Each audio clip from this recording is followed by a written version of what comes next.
நெல்லை டவுனில் உள்ள திருவள்ளுவர் அரங்கத்தில் இனிய நந்தவனம் நெல்லை சிறப்பிதழ் அறிமுக கூட்டம் இன்று ஞாயிற்றுக்கிழமை காலை நடைபெற்றது. இந்த நிகழ்ச்சிக்கு திருநெல்வேலி திருவள்ளுவர் பேரவை அமைப்பாளர் கவிஞர் ஜெயபாலன் தலைமை தாங்கினார். பாரதியார் உலக பொது சேவை நிதியம் செயலாளர் கவிஞர் கோ கணபதி சுப்பிரமணியன், ஆசிரியர் கோமதி நாயகம், நெல்லை டைம்ஸ் நாளிதழ் ஆசிரியர் தம்பான் ஆகியோர் முன்னிலை வகித்தனர். கலை பதிப்பக ஆசிரியரும் மாவட்ட இனிய நந்தவன இலக்கிய வட்ட தலைவருமான கவிஞர் பாப்பாக்குடி செல்வமணி வரவேற்று பேசினார். இனிய நந்தவனம் சிறப்பிதழை தமிழ்நாடு முற்போக்கு எழுத்தாளர் கலைஞர் சங்க மாவட்ட தலைவர் நாரம்புநாதன் அறிமுகம் செய்து சிறப்புரையாற்றினார். கலை இலக்கிய பெருமன்ற மாவட்ட தலைவர் சக்தி வேலாயுதம், கிராமப்புற இளைஞர் மன்ற தலைவர் மூக்குப்பேரி தேவதாசன் ஆகியோர் இதழ் குறித்து கருத்துரையாற்றினார்கள். எழுத்தாளர் வள்ளி சேர்மலிங்கம் நன்றி கூறினார். நல்லாசிரியர் ராஜேந்திரன், சிவசெல்வ மாரிமுத்து, முனைவர் சரவணகுமார் உட்பட பலர் கலந்து கொண்டனர். தெளிவாக செயல்பட்டுக் கொண்டு வருபவர் நம்முடைய அண்ணன் பாப்பாக்குடி செல்வமணி அவர்கள்.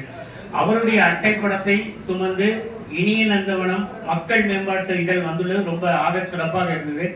அதுல என்னன்னா முதல்ல அண்ணன் பிடிஎஃப் அனுப்பிட்டாங்க. இப்பதான் புத்தகத்தை நானும் பார்க்குறேன். பட் பிடிஎஃப் பார்த்தேன். நெல்லை சிறப்புல கிட்டத்தட்ட ஒரு 5-6-7 வருடங்கள் இருக்குன்னு நினைக்கிறேன். சந்திரசேகரன் நினைவு நினைக்கிறேன். நாங்கள் எல்லாம் ஒரு பேசி ஒரு உரையாடலை ஒரு நெல்லை இதழ் அப்படிங்கிற பகுதியில் நெல்லையை சேர்ந்த கவிஞர்களோடு உரையாடல்னு ஒரு பதிவு வச்சு மாட்டித்தாய் இந்து கல்லூரி மேல்நிலைப் பள்ளியில ஒரு கிட்டத்தட்ட அரை மணி நேரம் நாங்கள் எல்லாம் ஒரு 4 பேர் நினைக்கிறேன் 4 பேர் உட்கார்ந்து அந்த இதில் பார்க்கும்போது அண்ணனோட முகத்தை போட்டுட்டு ஒரு வாசிப்பு பழக்கமே என்னை படைப்பாளை ஆக்கியது அப்படின்னு தொடங்குது. நான் நிறைய இதழ் பார்த்துருக்கேன். அதில் காட்டக்கூடியது இந்த இதழிலே முகப்பிலே பாப்பாக்குடியார் நல்ல ஒரு புன்னகை புரிந்து நான் அதுக்கு முன்னாடி இன்னொன்று சொல்லணும். நீங்கள் எல்லாம் வர்றதெல்லாம் பெரிய விஷயம் இல்லை. நீங்கள் எல்லாம் அவர் கூப்பிடுவார், படைப்பாளிகள் கவிஞர்கள் வருவார். 2 மாணவிகள் வந்திருக்காங்க பாருங்க, அவங்கள நான் பாராட்டுகிறேன்.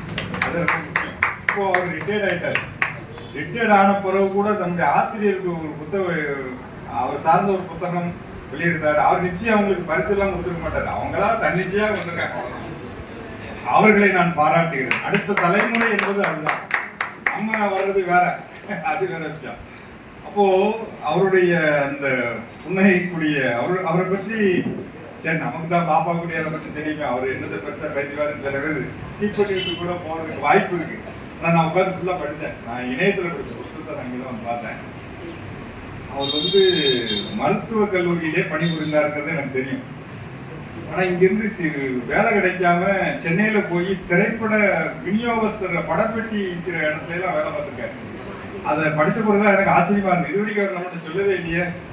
இனிய நந்தவனம் மூலமாக தான் நான் தெரிஞ்சுக்க வேண்டியிருக்கேன். 15 வருஷமா கூட செஞ்சு தலைவர்.